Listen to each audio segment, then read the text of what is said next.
ஏஐய பாதுகாப்பா கையாளுறது எப்படி sir? So இதுக்கு பாதுகாப்பு அப்படின்னு வரும்போது முதல்ல ஒரு விஷயத்தை எடுத்துக்கணும். டேட்டான்னு சொல்கிறப்போ மோடி கூட என்ன சொல்லியிருக்காங்கன்னா, we need a open source அப்படிங்கிற டேட்டா இருக்கட்டுங்க. ஓகே, எல்லாமே இன்டர்நெட்டில் இருக்குது. இது நீங்களும் பயன்படுத்தலாம், நாங்களும் பயன்படுத்தலாம். நம்ம அதை வைத்து ஒரு ஏஐ செய்கிறோம், அதை எல்லாருமே பயன்படுத்தலாம். ஆனால் இதை நம்ம ஓப்பன் சோர்ஸில் கொண்டு வரும்போது இந்த பயம் இருக்குது. பாதுகாப்பாக பயன்படுத்தணும் அப்படின்ற ஒரு பயம் இருக்குது. அப்போ நமக்குள்ளே நம்ம முதல்ல என்ன இருக்குன்னா, ஒரு டிரான்ஸ்பரன்சி இருக்கணும், வெளிப்படைத்தன்மை.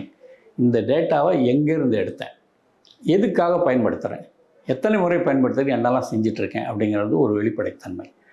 ரெண்டாவது அக்கௌண்டபிலிட்டி. நான் எல்லாம் சொல்லிட்டு தாங்க செஞ்சேன், இருந்தாலும் நான் என்னோடய கார் எடுக்கும்போது பின்னாடி சைக்கிள் இடிச்சிருச்சு அப்படின்னு ஒரு ஏற்றுக்கொள்கின்ற ஒரு பக்குவத்தோட ஒரு அக்கௌண்டபிலிட்டி இருக்கணும்.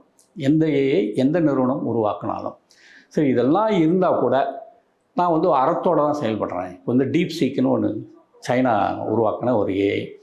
அது உலகத்தில் இருக்க மற்ற எல்லா ஏஐ விட ரொம்ப பவர்ஃபுல் அப்படின்னு முதல் நாளே ஒரு சூப்பர் ஸ்டார் மாதிரி பேர் எடுத்துருச்சு. அது உண்மையிலே சூப்பர் ஸ்டார் வாங்குகிற சம்பளத்தோட கம்மியான சம்பளத்தில் உருவாக்கப்பட்டது.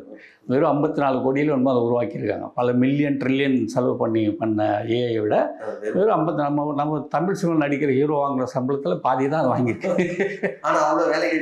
பண்ணுது. ஆனால் எந்த குறையும் இல்லை, கிடையாது. ஓகே, ஆனால் அது மேலே வைக்கப்பட்ட இந்தியர்கள் வைத்த விமர்சனம் என்னென்னா, டீப் சீக்கை அழைத்து அதனிடம் அருணாச்சல பிரதேசத்தை பற்றி சில தகவல்கள் கேட்டால் அது சொல்ல மறுக்கிறது. ஏன்னா இந்தியாவுக்கும் சீனாவுக்கும் அது ஒரு எல்லை பிரச்சனையாக அரசியல் ரீதியாக இருக்கிறது.